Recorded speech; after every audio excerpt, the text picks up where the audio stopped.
بسم اللہ الرحمن الرحیم الحمدللہ وکفا وسلام علی عبادہ الذین اصطفیٰ محمد و اہل بیتہ الطیبین۔ آج سے میں ایک بہت ہی اہم سلسلے کا آغاز کر رہی ہوں جو کہ احکام نجاسات اور مطہرات ہیں، کیونکہ نجاست اور طہارت کے احکام کا جاننا بہت ضروری ہے۔ ہماری تمام عبادات کی بنیاد اس چیز پر ہے کہ آیا نجاست اور طہارت کے مسائل ہمیں پتہ ہیں یا نہیں ہیں، کیونکہ طہارت جو ہے وہ نصف ایمان ہے۔ دیکھیں، پورے کا پورا ایمان میں سے آدھا ایمان جو ہے وہ طہارت میں ہے۔ جب تک طہارت نہیں ہوگی اس وقت تک عبادتیں اور دیگر جتنے بھی اعمال ہیں ان کی قبولیت جو ہے وہ ناممکن ہے۔ تو آپ اگر رسالہ عملیہ توضیح المسائل میں بھی دیکھیں تو تقلید کے فوراً بعد جن احکامات کا ذکر کیا گیا ہے وہ احکام طہارت ہیں۔ تقلید کے بعد نہ نماز کے احکامات ہیں، نہ روزے کے، نہ خمس کے، نہ زکوٰۃ کے، کیونکہ یہ سارے اعمال تب قبول ہوں گے جب ہمیں نجاست اور طہارت کے احکامات پتہ ہوں گے۔ تو اس لیے فوراً ہی احکام طہارت کو سب سے پہلے بتایا گیا ہے، تو ہمیں بھی اس کے احکامات کو سیکھنا ضروری ہے۔ تو اور اس کے علاوہ یہ کہ ہمیں یہ پتہ ہونا چاہیے کہ شرعاً کوئی چیز کیسے نجس ہوتی ہے اور اس کو شرعی طریقے سے کیسے پاک کیا جاتا ہے، کیونکہ بعض اوقات ہم کسی چیز کو پاک کرنے میں بہت محنت کرتے ہیں اور شرعاً اس کا پاک کرنا بہت آسان ہوتا ہے، یا ہم بعض اوقات شرعاً کسی چیز کو نجس سمجھتے ہیں جبکہ وہ شریعت کی روح سے نجس نہیں ہوئی ہوتی۔ تو اس لیے ہمیں شریعت کے احکام پتہ ہونے چاہیے کہ شرعاً کوئی چیز کیسے نجس ہوتی ہے اور شرعی طریقے سے اس کو قانون و قاعدے کے ساتھ کس طرح سے پاک کیا جا سکتا ہے۔ تو ان احکامات کو جاننے سے پہلے ایک چیز ضروری ہے، وہ میں یہ بتا دوں کہ ذہن کی آمادگی۔ احکامات کو سیکھنے سے پہلے ذہن کو آمادہ کرنا اس لیے ضروری ہے کہ جب تک آمادگی نہیں ہوگی انسان اس چیز کو سیکھنے میں محنت نہیں کرتا۔ اس کی مثال آپ ایسے سمجھ لیں کہ جیسے زمین میں جب بیج بویا جاتا ہے تو اس سے پہلے زمین کو آمادہ کیا جاتا ہے، تو پھر ہی وہ بیج کو قبول کرتی ہے اور فصل دیتی ہے۔ تو بس ذہنوں کی آمادگی کے لیے میں امام زمان علیہ السلام کے ایک واقعہ کا سہارا لیتے ہوئے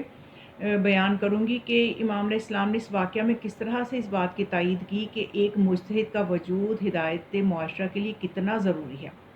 واقعہ کچھ اس طرح سے ہے کہ مکتب تشیع میں، جیسا کہ افراد کی ذمہ داری ہے مکتب تشیع سے جو بھی تعلق رکھتے ہیں، آل محمد علیہ السلام کے مکتب سے تعلق رکھنے کا دعویٰ کرتے ہیں، تو ان کے لیے ضروری ہے کہ کسی مجتہد یا مرجع وقت کے انتقال کر جانے پر کسی زندہ مجتہد کی تقلید کریں اور مجتہد کو معین کریں، کیونکہ یہ مجتہدین کا سلسلہ جو ہے یہ ہمیں امام زمان علیہ السلام سے جوڑتا ہے، اور جب تک ہم نظام ولایت فقیہ سے منسلک نہیں ہوں گے ہم اپنے امام علیہ السلام سے بالکل بھی رابطہ نہیں کر سکتے اور سمجھ لیں کہ ہم ان کے ظہور کے لیے کچھ بھی نہیں کر رہے۔ تو اس سلسلے سے منسلک ہونے کے لیے مجتہد کا وجود ضروری ہے۔ اس واقعہ سے آپ کو اندازہ ہوگا، اور یہ واقعہ جو ہے یہ گنجینہ دانشمندان میں موجود ہے، اور سید حسن ابتہی نے بھی اس کو اپنی کتاب میں ذکر کیا ہے۔ واقعہ اس طرح سے ہے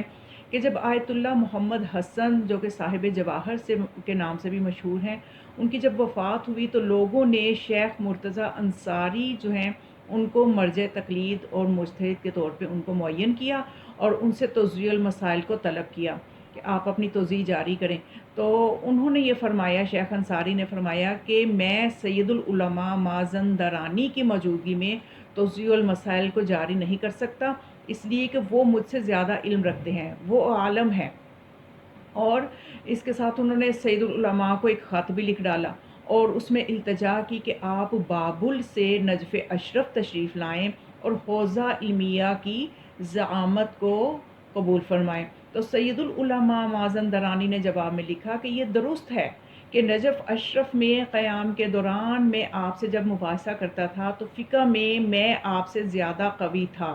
لیکن اب کافی عرصہ ہوا کہ درس و تدریس کا جو سلسلہ ہے وہ ختم ہو چکا ہے، اس لیے آپ کو میں اپنے سے زیادہ عالم سمجھتا ہوں کہ اب آپ مجھ سے زیادہ علم رکھتے ہیں ان مسائل کے بارے میں،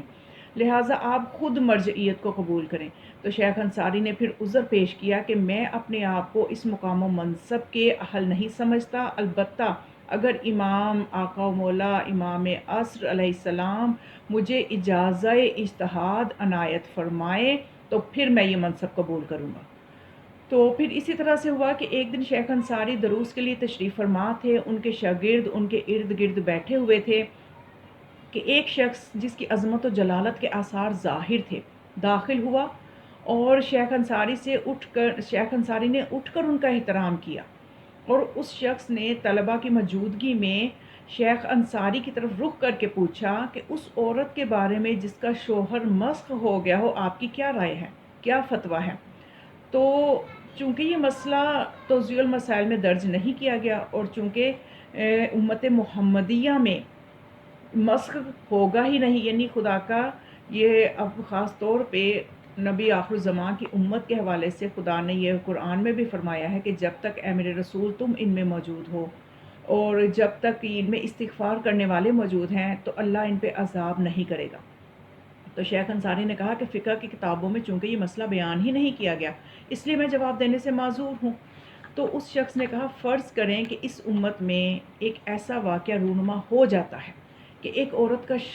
شوہر مسخ ہو جائے،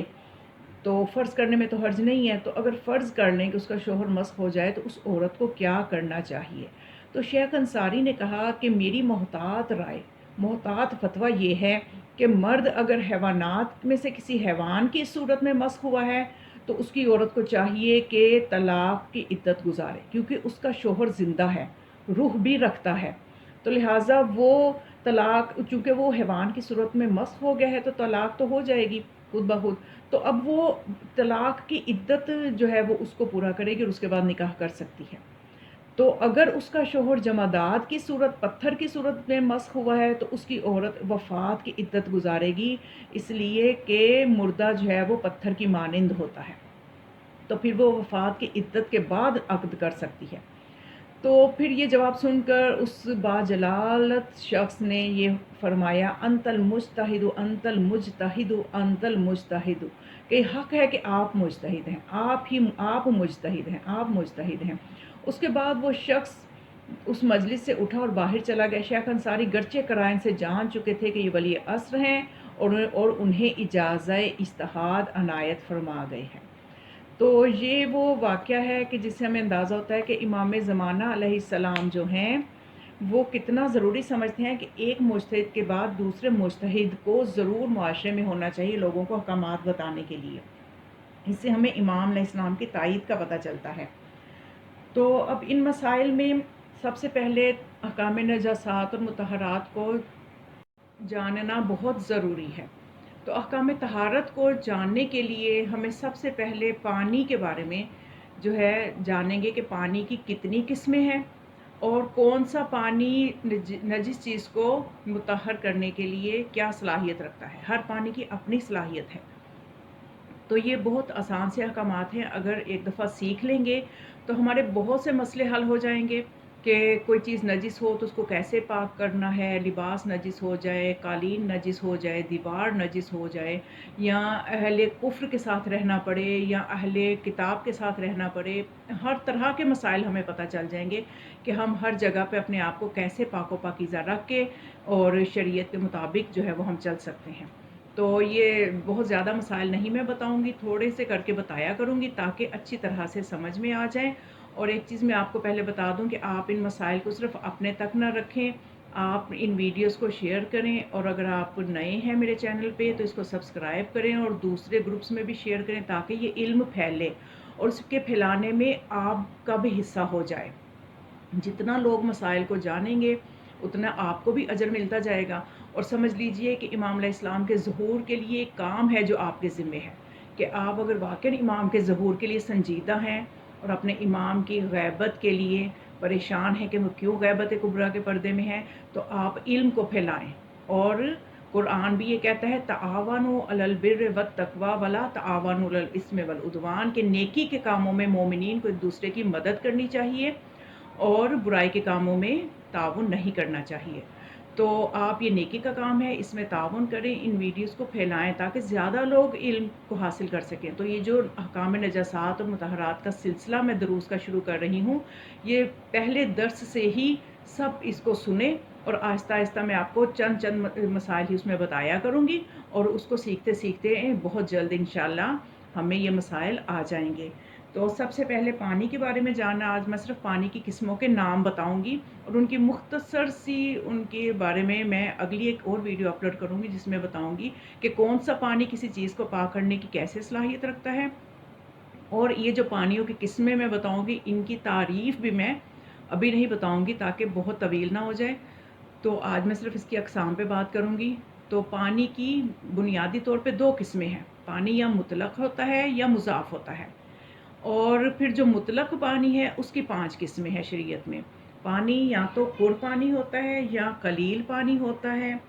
نمبر 3 یا جاری پانی ہے، نمبر 4